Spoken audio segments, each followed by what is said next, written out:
인사합시다. 예배에 성공하셨습니다. 할렐루야. 자, 오늘 말씀의 제목을 한번 보겠습니다.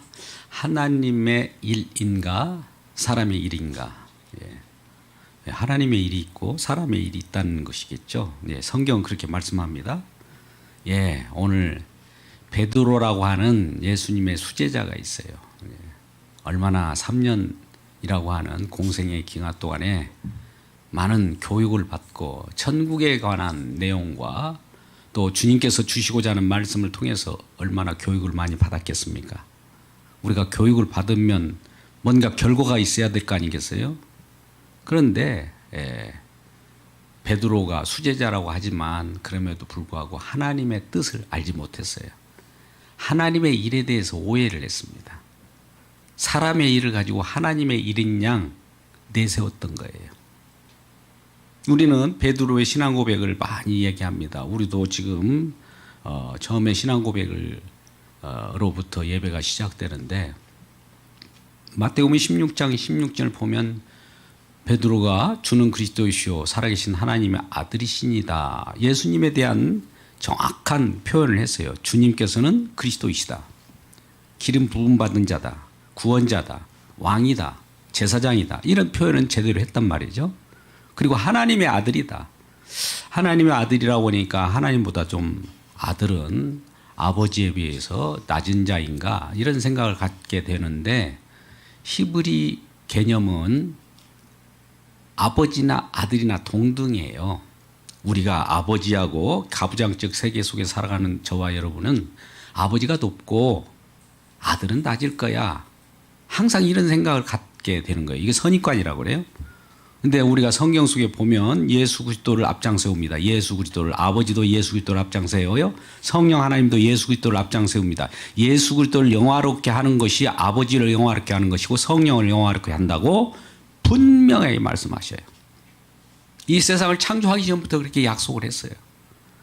세상 속에서 예수 그리스도를 중보자, 즉 하나님과 인간 사이에 중매쟁이 역할을 하는 데 있어서 예수 그리스도를 믿어야 우리가 구원을 받는다고 하지, 정확하게 말하면 그렇게 표현해야 되는데 하나님을 믿으면 구원받는다, 성령님을 믿으면 구원받는다 이런 표현을 하지 않는단 말이죠. 우리는.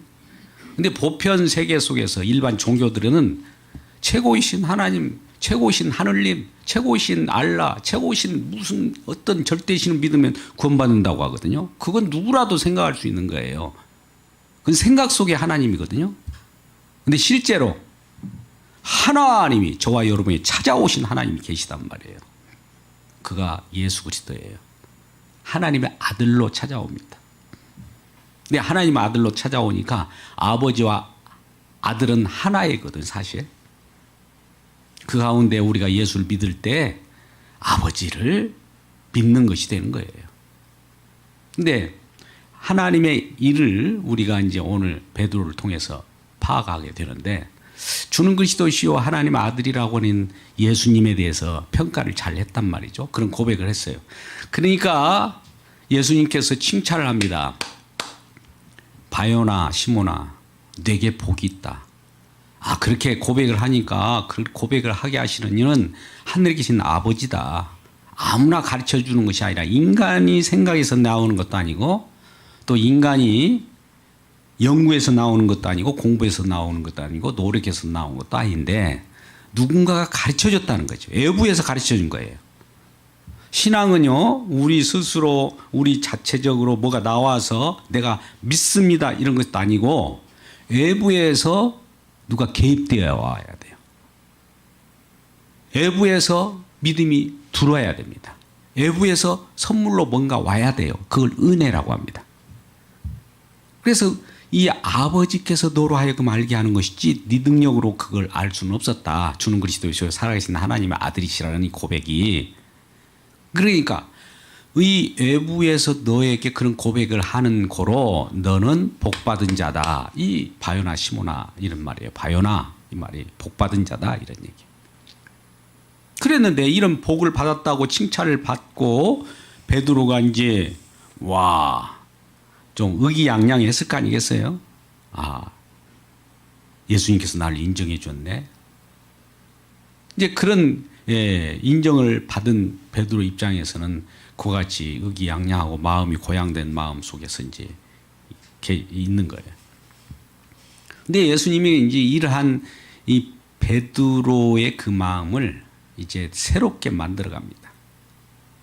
베드로야, 또 제자들이여, 내가 곧 있으면 고난을 받고 죽을 거야. 그리고 3일 만에 일어날 거야. 하니까 수제자 베드로가 무슨 소리예요? 얼토당토 없는 소리를 왜 합니까? 예수님인데 그동안에 스승을 따랐던 예수님을 가지고 멱살을 팍 잡는 거예요. 여러분, 스승의 멱살을 잡는 거 보셨습니까? 여기는 항변하여 이런 표현을 했는데요. 항변하여가 아니에요. 22절 말씀 보세요. 베드로가 예수를 붙잡고 항변하여, 개역 한글에서는 간하여 그랬단 말이에요. 이 표현을 정확하게 원어적으로 보면 멱살을 잡았단 말이에요. 멱살을. 당신이 죽으면 어떻게 되냐 이거예요. 우리는 그동안에 예수님이 이 땅에 와가지고 기적을 행하고 오병이어 기적이 있다가 병든 자를 고치는 거, 귀신 쫓아내는 거 다 봤단 말이죠, 제자들이. 근데 갑자기 죽는다고 하니까 아이고 예수님이 죽어버리면 우리는 뭐가 되냐 이게. 그동안 예수님을 따라다녔던 우리들은 완전히 뭐라고 그래요? 닭 쫓던 게 지붕 쳐다보는 꼴을밖에 안 되는 거예요. 이거 뭐냐 이거예요. 우리 뭘 거? 우리 살려내라는 거예요. 이제 예수님께 그렇게 막 멱살 잡고 하는 거예요. 그러니까 이 말이 뭐예요? 그리마옵소서 하면서 멱살 잡고 하니까 여기는 그리마옵소서라 표현을 점잖하게 표현했어요. 그렇게 할 수 없습니다.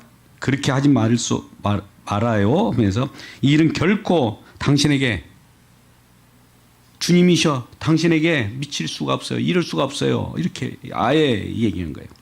그러니까 예수님께서 뭐라고 합니까? 베드로에게 이르되 23절 말씀이에요. 사탄아 내 뒤로 물러가라. 사탄아 내 뒤로 물러가. 왜 그래요? 왜 사탄이 되어버릴까요? 뒤에 이 말을 합니다. 너는 나를 넘어지게 하는 자로다. 네가 하나님의 일을 생각하지 아니하고 도리어 사람의 일을 생각하는도다. 너 지금 그와 같이 나에게 멱살 잡고 덤비는데 이거 하나님의 일이 아니라 사람의 일이야. 너 나 따라다녀가지고 큰 호식하려고 하고 내가 왕 되면 너도 한 자리 얻으려고 나 따라다녔지? 이놈아, 이 사단 같은 놈아, 내 뒤로 물러가! 이런 거예요. 우리들은 어떻습니까? 우리 주님을, 하나님을, 예수님을 쫓을 때 뭔가 나의 왕국, 내가 더 많은 것을 얻으려고 예수님을 믿지 않습니까? 이런 마음이 사단의 마음이라는 거예요. 그리고 또 예수님이 이제 따라다니면 예수님이 제자들이 여러 가지 기적도 행하죠. 물론 기적을 행할 수 있는 능력도 주셨으니까. 12제자 가룟 유다까지 포함해서 기적을 행할 수 있는 능력을 주셨어요. 그런데 예수님께서 이런 평가를 합니다. 하나님이 이를 분별하라고 하면서 이런 말씀하셔요.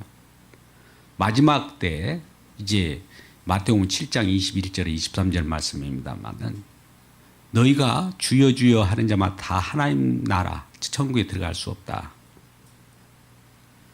너희가 주님의 이름으로 권능을 행하고 귀신을 쫓아내고 선지자 노릇했다 할지라도 너는 내가 마지막에 나는 너희를 도무지 알지 못한다. 불법을 행한 데라 떠나가라. 이럴 때가 온다는 거예요. 그들도 뭔가 행했어요. 근데 주의 이름으로 행했단 말이죠. 많은 선지자 노릇했다는 겁니다. 오늘날 거짓 선지자들이 많이 나타났습니다. 한국 강단에 여러 이단은 저리 가라 하죠. 뭐 이교들은 말할 것도 없고 이곳저곳에서 나오는 방송마다 우리는 보면은 참 한심해요. 어제 저녁에 저도 그것이 알고 싶단가 잠깐 이렇게 스쳐 지나가는 그 모습 봤는데 정말 말할 수 없는 수모를 당하는 것이 기독교인 것 같아요. 방송이 날마다 그것만, 목사라는 이름을 완전, 그러니까 그분들은 이름만 목사지 사실은 목사가 아닌 것 같아요. 아니죠, 뭐 물론. 그들은 뭔가 기적을 행했어요. 뭐 기적이 안 나타나지는 않습니다. 왜? 사단도 기적을 갖다 주거든요. 마귀도 기적을 갖다 줘요. 기적만 일어나면 무조건 하나님이라고 착각을 한단 말이죠. 병만 고쳐지면 하나님 고쳤다고 착각하고, 귀신도 고쳐진단 말이에요. 그래서 하나님의 일은 어떻게 분별하느냐? 오늘 하나님의 일, 하나님 뜻을 어떻게 분별하느냐? 우리는 개혁교회는 켈빈이라고 하는 유명한 종교개혁자가 있죠. 루터와 켈빈. 여러분 잘 알잖아요. 하나님의 일은 성령과 성경에 의해서 같이 가는 거예요. 성령의 능력이라고 해서 성령에 의해서 어떤 귀신이 쫓겨나고 성령에 의해서 어떤 능력이 나타날지라도 성경에 있는가를 확인하라는 거예요. 없는 것을 행하면은 그거는 성경은 완료예요. 요에서만 하나님이 자기를 드러낸 거예요. 이 계시의 완료성이라고 그래요. 충족성이라기도 하고. 그 외의 것 가지고 뭘 하면은 아니라 이거 반칙, 불법을 행하는 거예요. 근데 오늘날 신사도주의 전부 불법을 행하고 있는 겁니다. 저는 분명히 말할 수 있어요. 아이고 그런 말을 어떻게 경험도 안 해보고 왜 그런 말을 해? 이런 사람들이 있는데 여러분 그런 마음 자체가 사단에 조종되고 있다는 마음이에요. 나도 사단 귀신에 한번 놀려보고 느껴보고 경험해보려고. 이걸 지금 예수님께서는 사단아 내 뒤로 물러가라 하는 말씀이란 말이에요. 왜요? 자기 왕궁 구축하려고. 그런 기적도 많이 예수님이 행해 주니까 야, 기적 이 자체가 우리들에게 세상 왕궁 일으키고 뭔가 우리 눈에 번쩍이는 것들이 다 우리들 위한 예수님이 하신 일이구나 이렇게 착각한 거예요. 근데 사실은 하나님의 일은 예수님께서 제시합니다. 여러분 우리 예수님께서 이 땅에 사역이라고 할 때 공생애라고 그래요. 이제 30살 때 30세 될 때 3년간 우리가 하나님의 일을 궁극적으로 하지 않습니까? 그러면 공생애를 시작할 때 시험을 받죠. 성령의 이끌림을 받아가고 마귀의 시험을 받습니다. 그러니까 처음에 뭘 가지고 이 시험을 하던가요? 이분이 예수님이 지금 40일 동안 금식을 했어요. 요즘 금식하신 분도 계시는데 단식 40일 동안 금식을 하는데 이 성령에 의해서 지금 성령은 지금 그걸 보고 있어요. 근데 마귀가 시험을 합니다. 야, 배고프지? 돌들로 떡을 만들어 와. 돌로 떡을 만들어 먹는 것은 하나님 입장에서 식은 죽 먹기입니다. 간단한 문제예요. 날마다 500여의 기적을 일으키고 그분은 자체는 우리들에게 풍족한 걸 주신 그분인데 그거 일도 아니에요. 그런데 이 예수님께서는 돌들로 떡을 만들어라는 것을 뭐라고 하면서 부정합니까? 사람이 떡으로만 사는 것이 아니요 하나님 입으로 나오는 모든 말씀으로 살 것이니라. 마태복음 4장 4절에 이렇게 말씀합니다. 시험을 받을 때 말씀을 먹고 산다는 거예요. 그리고 이 말씀을 먹는 예수님이 먹는 것은 말씀이라는 거예요. 그 말씀 자체이신 그분이 또 말씀을 먹는데요. 여러분 요한복음 4장 34절 말씀 보니까 예수님의 제자들이 잠깐 이 수가성 여인을 만나는 과정 속에서 이 예수님은 수가성 여인을 만나는 상황 속에서 제자들은 지금 저 마을로 내려가서 먹을 걸 구해와요. 가지고 실컷 뭔가 구해 왔는데 예수님 딱 보니까 나의 양식은 나의 양식은 이것이다라고 하면서 어떤 말씀하신 거예요. 그러니까 제자들이 우리는 먹고 이게 음식을 육신적으로 먹고 마시는 건데 예수님은 나의 양식은 따로 있다라고 말씀합니다. 누가 갖다 뒀나? 이렇게 봤더니 나의 양식은 하면서 예수님 먹는 양식을 말씀드릴게요. 나의 양식은 이거 요한복음 4장 34절 말씀입니다. 하나님의 뜻을 온전히 행하는 이것이니라 이렇게 말씀하세요. 예수님의 양식이 우리들은 뭘 먹어야 되잖아요. 근데 예수님이 먹는 건 뭐냐? 하나님의 말씀이래요. 아까 사람이 떡으로만 사는 것이 아니라 하나님이 주신 모든 말씀으로 살 것이냐 했지 않습니까? 근데 예수님이 본보기를 보여준 거예요. 직접 말씀을 먹는 거예요. 말씀을 먹어서 이루어져요. 말씀이 소화가 되면 이루어지는 건 뭘까요? 하나님의 뜻이 이루어지는데 그 뜻이 이루어지는 일을 하기 위하여 그것을 완료하기 위하여 이 땅에 오셨다는 거예요. 그것이 하나님의 예수님에게 주신 양식이라는 겁니다. 요한복음 4장 34절이에요. 그러니까 그 뜻을 이루는 것이 말씀을 먹는 내용이에요. 우리는 떡을 먹어야 되잖아요.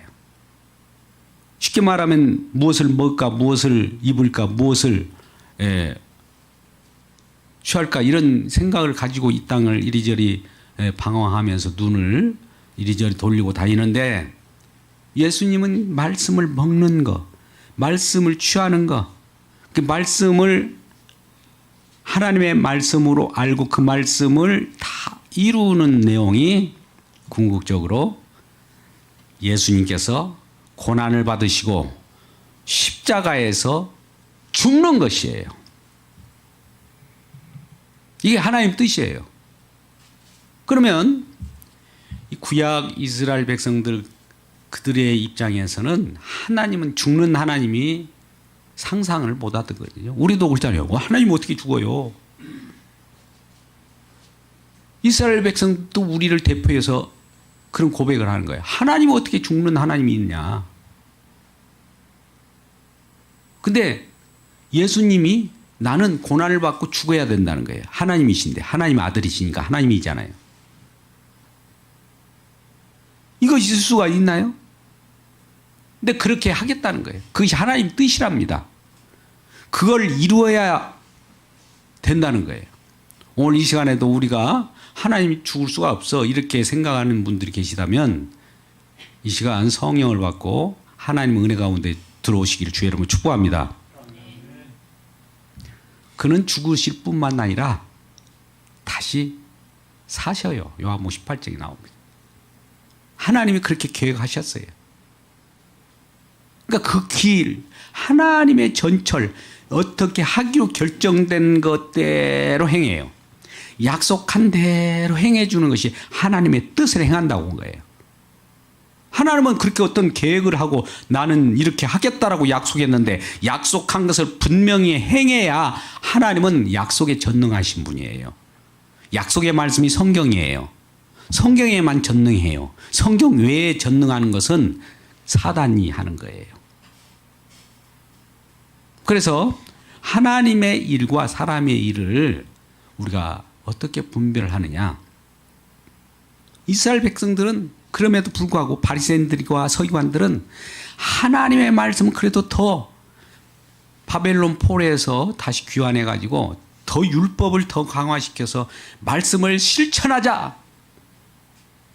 그전에는 잘못 실천해 가지고 이방인의 포로로 끌려갔는데 이제 다시 왔으니까 더 실천해 보자는 거예요.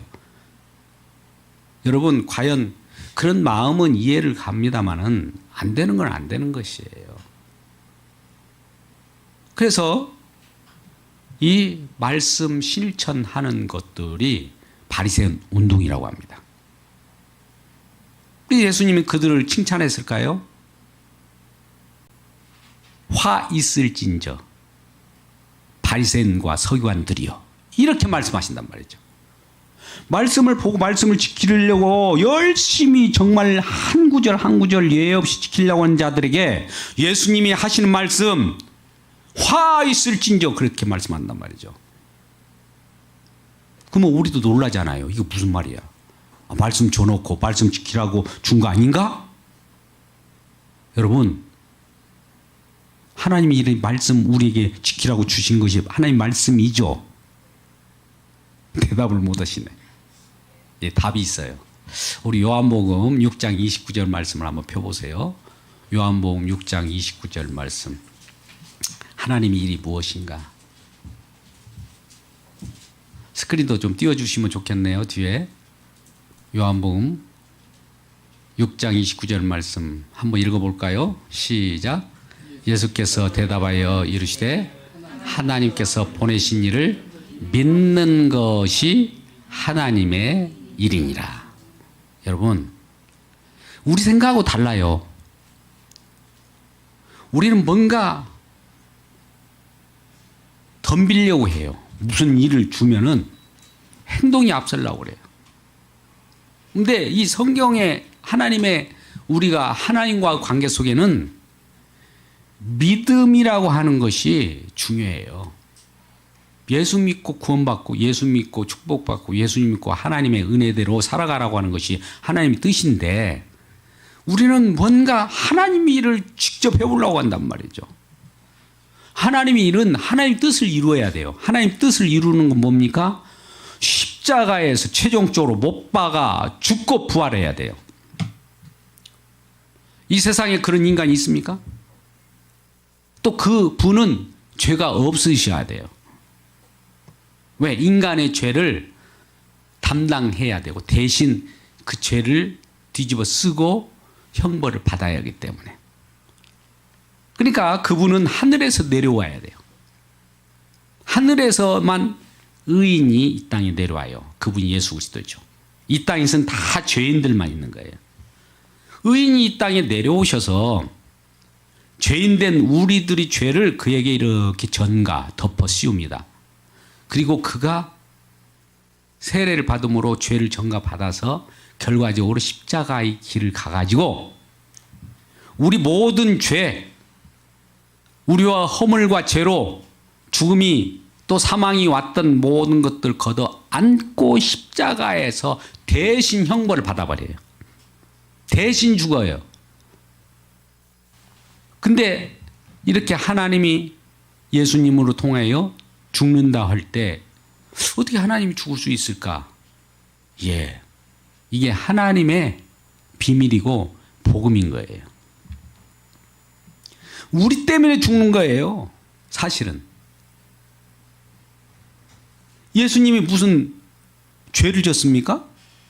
그분 자체는 하나님이시고 우러우신 분인데 우리를 살리려고 우리 죄를 덮어 씌워가지고 그 죄를 박살내기 위해요. 십자가에서 어둠 세력과 사단을 물리치기 위해서 뱀의 머리를 날려버리기 위해서, 뱀의 머리를 부숴버리기 위해서 그 약속이 되어 있어요.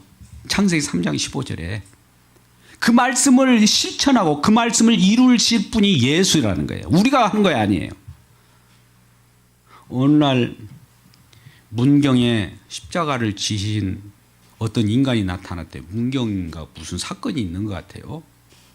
그걸 참 본인이 스스로 어떻게 못을 받고 이렇게 막 했는지 모르게. 또 조사를 해보니까 조사가 안 되는 거예요. 어떻게 이렇게 박혔을까.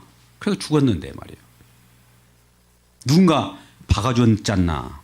근데 그런 어떤 알리바이도 없고 아무것도 없어요. 그냥 죽었어요. 그렇게. 인간들은 별짓을 다 합니다. 근데 자기 죄 때문에 자기가 죽는 것은 뭐 그럴 수도 있죠. 자기 형벌을 받았으니까. 근데 남의 죄 때문에 죽는 분이 계십니까? 십자가에? 예수님 뿐이에요. 예수님이 그렇게 우리 죄를 가져가야 죄 때문에 우리에게 결과적으로 나타난 거예요. 뭐예요? 죄의 삭은 사망이죠. 죽음이죠. 죽음이 왜 왔느냐? 우리가 죽음을 두려워하잖아요. 우리는 안개와 같은 세상 속에서 인생을 살다 보면 오늘 강건하면 뭐 70이요, 80일 뭐 이런 말씀을 오늘 같이 교동문을 나눴는데 금방 순식간에 가버리잖아요. 그러면 죽음에 대한 공포가 와요. 근데 저와 여러분은 예수 믿기 때문에 공포가 있습니까? 이 땅에 이 우리 후패하는 이 육신을 가지고 있는 이 죽음은 모든 사람에게 정해져 있다라고 이미 말씀하셔요. 하나님께서도 그 말씀하시면서 그것이 두려워할 것이 아니라는 거예요. 그 후에 심판을 두려워하라고 그래요. 히브리서 9장 27절에 인간 사람이 한번 죽는 것은 우리에게 정하신 것이요 그 후에는 희후에는 심판이 있으리니. 심판에서 우리가 구원받는다.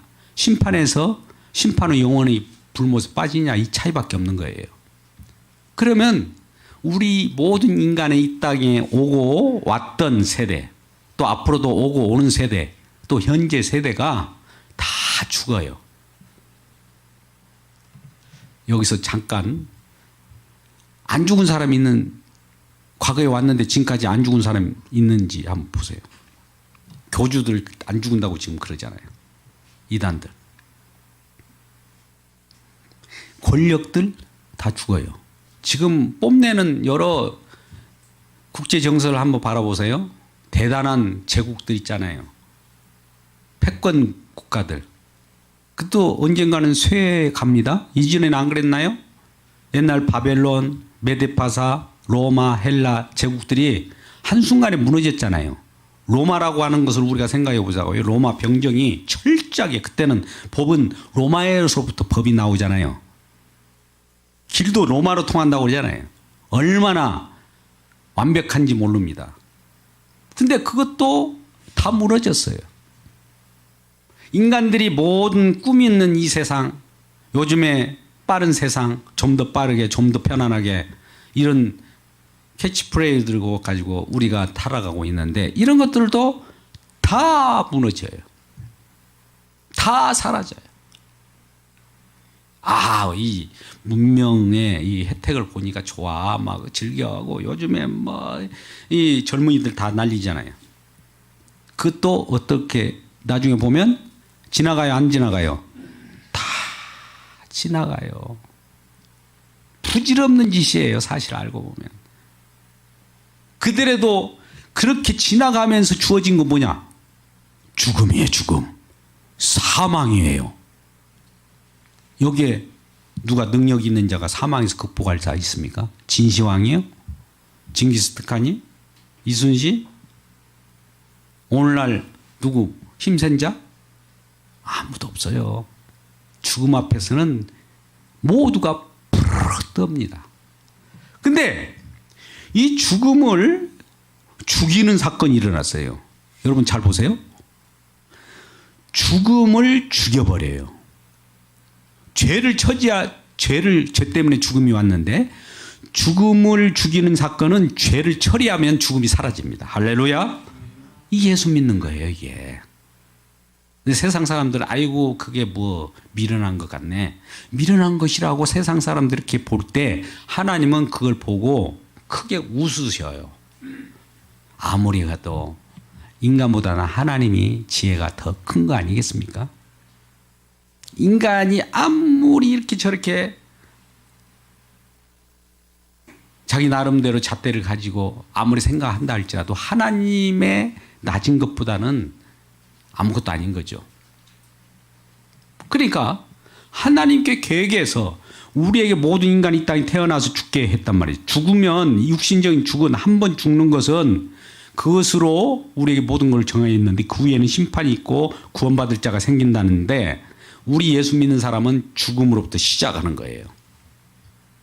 우리 육신이 지금 있는 이것보다도 더 확실한 것으로 부활해서 더 나은 세계로 나가는 그 일을 하기 위하여 이 땅에 예수께서 이 땅에 오셔서 하나님의 일, 하나님의 뜻을 행하려고 하는데 그 수제자라고 하는 베드로가 그리 하지 마옵소서 한단 말이에요. 그러면 인류 구원을 누가 인류를 구원시킵니까? 십자가를 예수님이 지지 않으면 누가 예수님께서 누가 우리를 살리시고 우리를 영원한 생명으로 이끌 수 있어요? 누가 있겠습니까? 근데 그 일을 방해하는 거예요. 예수님이 죽으면 우리 인간상 누가 죽은다 하면 왜 그래요? 왜 죽으려고 그래요? 하나님의 일을 모르는 거예요. 하나님이 말씀하신 내용을 접하기도 보지도 않고 말씀도 잘 안다고는 그들이 말씀에 귀 기울이지 않고 딴 생각만 하는 거예요. 말씀에 나와 있어요. 죽게 되어 있다고. 선지자를 통해서 그토록 이 말씀을 응하여야 된다. 말씀을 이루어야 된다. 말씀이 이루어진 그 현장 속에서 내가 천국을 만들리야. 내가 하나님 나라를 그 안에서 열어놓으리라. 그 십자가인 거예요. 십자가를 지러 가려고 하니까 우리 생각에 왜 죽으려고 그래요? 죽지 마세요. 인간적인 정으로는 그런 표현하죠. 정으로 그렇게 얘기하더라도 사단의 일이죠. 그래서 하나님의 일이라는 것은 결과적으로 우리가 뚜렷하게 나타났어요. 하나님의 뜻을 이루는 것인데 예수님이 말씀으로 이 세상을 창조했습니다. 근데 말씀을 사람이 떡으로만 사는 것이 아니라 하나님 입으로 나오는 모든 말씀으로 살 것이냐 하면서 말씀을 먹는 것이 하나님의 뜻을 이루는 것이 말씀을 먹는 것으로 양식 우리가 먹어야 되니까 양식. 요한복음 4장 34절 분명히 말씀하고 있어요. 몇 번 제가 반복합니다만 나의 양식은 예수님께서 그래요. 나의 양식은 하나님의 뜻, 아버지의 뜻을 이 땅에 와서 내가 그걸 실현하고 만들고 이루는 것이 내 양식이다 이게요. 우리는 이게 무슨 소리인지 못 알았잖아요. 우리 인간들 생각하고 하나님 개념하고 달라요. 하나님은 말씀으로 이 세상을 창조하시고 또 이 땅에 오셔서 하나님 뜻을 이루는 그것이 하나님 말씀을 다 먹는 것이라고 그래요. 하나님 말씀, 저와 여러분 영의 양식을 먹기를 주의 이름으로 축복합니다. 할렐루야. 그러니 이제 하나님의 일은 이제 무엇인가가 뚜렷해졌어요. 십자가를 지는 거예요. 그런데 베드로가 그걸 막아선 거예요. 저리 비켜 하면서 오늘 이제 24절 25절 말씀을 한번 볼까요? 24절 25절 말씀 같이 읽겠습니다. 24절 25절 말씀. 이에 예수께서 제자들에게 이르시되 누구든지 나를 따라오려거든 자기를 부인하고 자기 십자가를 지고 나를 따를 것이니라. 누구든지 제 목숨을 구원하고자 하면 잃을 것이요 누구든지 나를 위하여 제 목숨을 잃으면 찾으리라. 할렐루야. 자, 이 말씀을 주도 우리가 과연 예수님을 오늘 24절에 주님을 따라갈 수 있을까? 따라가면 따라가겠지. 우리는 이렇게 생각해요. 또 따라갈 뿐만 아니라 그 다음에 자기 십자가를 지고 나를 따르라고 한단 말이죠. 십자가를 지고 따르라고 하는데 과연 그럴 자가 있을까 한번 생각해 보시자고요. 우리는 한번 하면 하지 뭐. 위대한 해병대 예전 무조건 이렇게 할 수 있다라고 장담을 하는데 그 장담하는 것을 예수님은 십자가를 치면서 완전히 무너뜨려 버립니다. 인간의 가능성을 완전히 무너뜨려 버려요. 인간이 막 할 수 있다라고 하는 것을 십자가를 짐으로써 다 무너뜨려 버려요. 그러면 십자가는 누구 홀로 하는 거예요? 예수님 홀로 하는 거예요. 우리가 십자가 지는 것이 아니에요. 하나님의 일을 거두른다고 우리가 되는 일이 아니에요. 우리는 하나님이 다 이루신 일을 믿는 것이 하나님 일이에요. 우리가 하나님 일을 뭔가 한다고 거들고 따지고 하려고 하는 거 하나님 입장에서는 정말 이 도움이 되지 않고 더 방해가 되는 겁니다. 쉽게 말하면. 그러니까 내가 이제 십자가를 지러 간다. 나를 따라오려던 자기 부인하고 따라와. 하고 예수님이 이제 갑니다.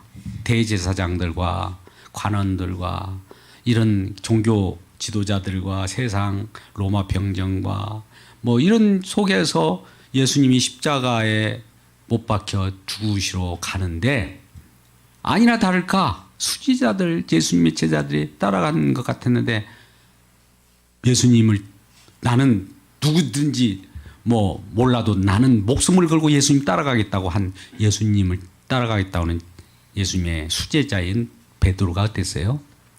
예수님이 십자가 지러 대제사장에 잡혀가는데 그걸 이렇게 점시 멀리서 직접 가까이 따라가지 못하고 멀리서 이렇게 일정한 거리를 두고 따라가긴 따라갑니다.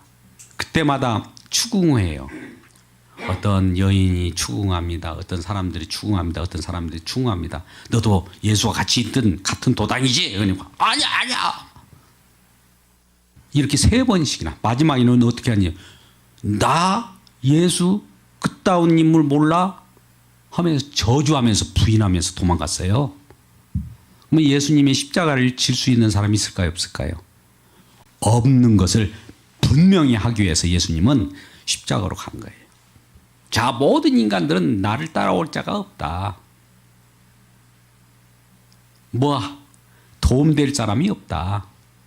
그럼 어떻게 할까요? 우리는 하나님 일은 예수님이 스스로 하셔서 하나님 뜻을 온전히 이루고 나서 이제 예수님이 끌고 가야 가는 거예요. 우리 스스로는 갈 수 없어요. 베드로가 나중에 십자가를 예수님이 다 지고 나서 다 완성하고 나서 성령을 주셔요. 성령이라는 것은 예수님이 다 완성했다는 것을 증언하는 확인차 성령을 주는 겁니다. 성령을 받고 보니까 이제 예수님께서 끌고 다녀요. 예수님 말씀하시기를 이렇게 하죠. 너가 젊었을 때는 네 마음대로 다녔거니와 늙어서는 띠를 띠고 간다. 우리가 치치포 기차놀이를 해봤죠? 뭐 예수님 앞에서 뒤에 타 하면 앞에서 끌고 가면 그냥 가야 되는 거예요. 그러면 앞에서 끄는 분이 주인님이시에요. 주체이셔요. 기관차예요. 그러면 뒤에서 우리는 그냥 막 따라가는 거예요. 이게 예수 믿는 삶입니다. 내가 가기 싫어도 가야 되고 또 예수님이 끌고 가니까 즐겁게 갈 수도 있고 때에 따라서는 고난스러울 때라도 가야 되는 거예요. 내 마음대로 가고 안 가고 내가 결정할 자가 아니에요. 주님이 우리를 살리셨기 때문에 이제 우리 것은 우리 몸은 우리 것이 아니에요. 새 몸으로 새 자아로 우리가 내 자아가 있는데 내 자아가 새롭게 바뀌어버린 거예요. 이전 것을 다 허물어 버리고 새로운 자아로 바꿔졌어요. 이 자아, 이 내 새로운 피조물은 주님에 의해서 움직이는 자아예요. 성령의 이끌림을 받고 주님을 날마다 드높이는 자아. 주님께서 어떤 일을 하셨는가를 증언하는 예수의 증인으로서의 자아라 이거예요. 다른 자아가 아니에요. 그렇게 살아가게 되는 것이죠. 그럴 때 아까 너 자신을 부인하라고 말하는 것은 부인할 수 없어. 이런 내용이에요. 여러분 잘 보세요. 하나님의 논리가 이런 겁니다.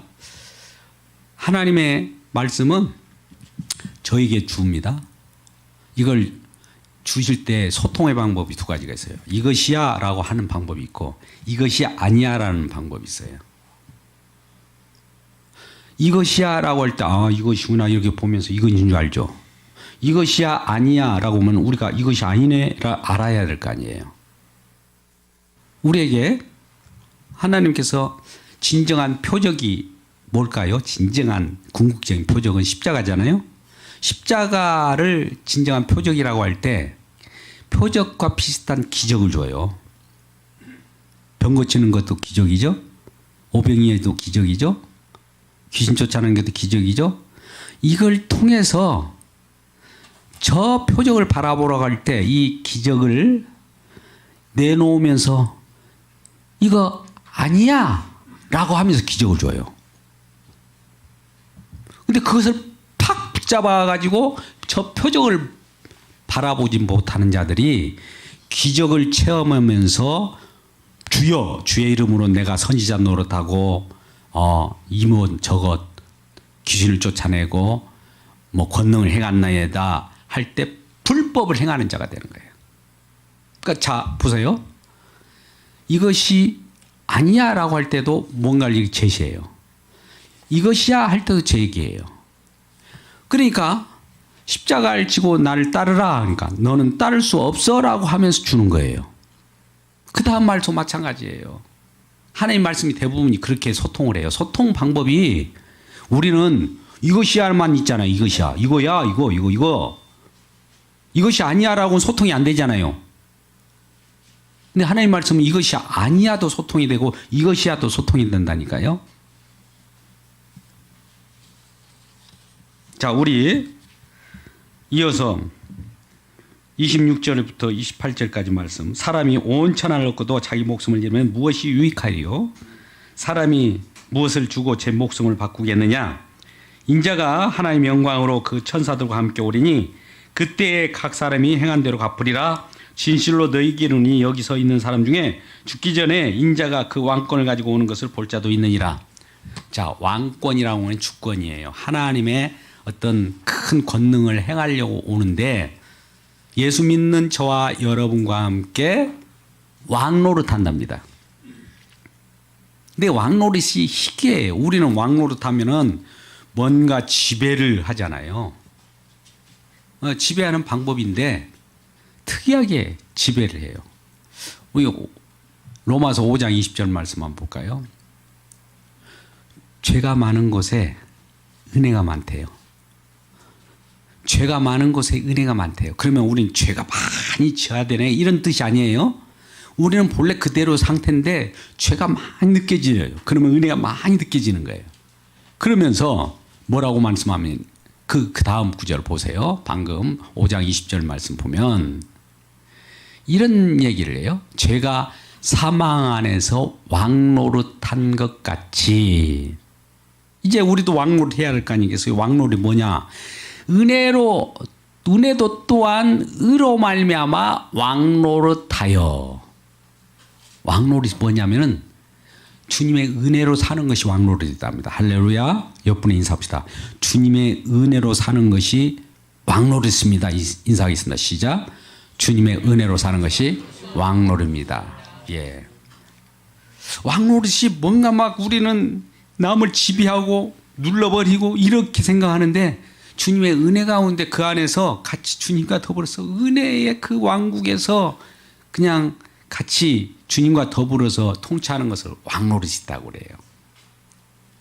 우리 생각하고 다르죠, 세상. 우리 생각, 옛날 우리 인간들의 생각을 완전히 십자가를 통과하고 나면은 이 생각이 바뀌어져 버려요. 새로운 자아가 이렇게 바뀌어요. 우리 생각이 바꿔지게 만드는 것이 십자가예요. 방금 뭐라고 그래요? 왕노릇이? 은혜로 사는 것이 왕노릇이다. 어디 가서 왕노릇 한다고 하면 은혜의 왕국에 사네. 하나님의 은혜로다. 하나님의 은혜로다. 이런 찬양을 하고 주님께서 하셨습니다. 아, 주님의 은혜입니다. 이런 말을 하는 사람이 왕노릇 하는 사람이에요. 그게 무슨 왕노릇이야. 아니, 하나님의 말씀은 그렇게 타고 말씀하시면 그대로 받아들여야죠. 우리 세상 왕국 같으면 내가 누르고 지배하고 나를 침해하고 남을 헐뜯고 남을 경쟁해서 딛고 서는 것이 왕노릇일지 모르지만 하나님의 나라는 은혜에 감사하는 것이 왕노릇이 돼요. 감사하는 것이지 왕노릇이 그게 무슨 말이야. 이 감사하는 것이 왕노릇이라고 하면 그런 줄 아셔야 돼요. 나중에 성령께서 가르쳐 주기를 주의 이름으로 축복합니다. 할렐루야. 너무 왕노릇하고 기분이 좋고 만족스럽고 너무 그거 어떻게 형용할 것이 없는 거예요. 이게 왕노릇하는 거예요. 그 일을 하기 위하여 예수님께서 십자가를 지셔야 돼요. 안 짓고 예수님이 십자가를 안 지어고 그냥 그만뒀다. 우리는 생명이 없습니다. 영원히 멸망입니다.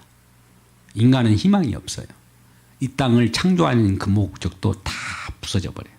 이 세상이 불타고 없어지고 사라질 때, 두조각 나고 사라질 때 아무 우리 희망이 없는 거예요. 그런데 다영세에도 예수님께서 십자가에 우리 죄악을 담당하시려고 피 흘려서 우리를 생명을 낳고 생명을 주고 예수 그리스도 나를 믿는 자는 영생을 얻었느니라. 왕로로 탈 것이다. 이런 희망을 주시고 또 그렇게 하신다고 약속했기 때문에 그렇게 된 줄로 믿고 감사하는 우리 모두가 되기를 주의 이름으로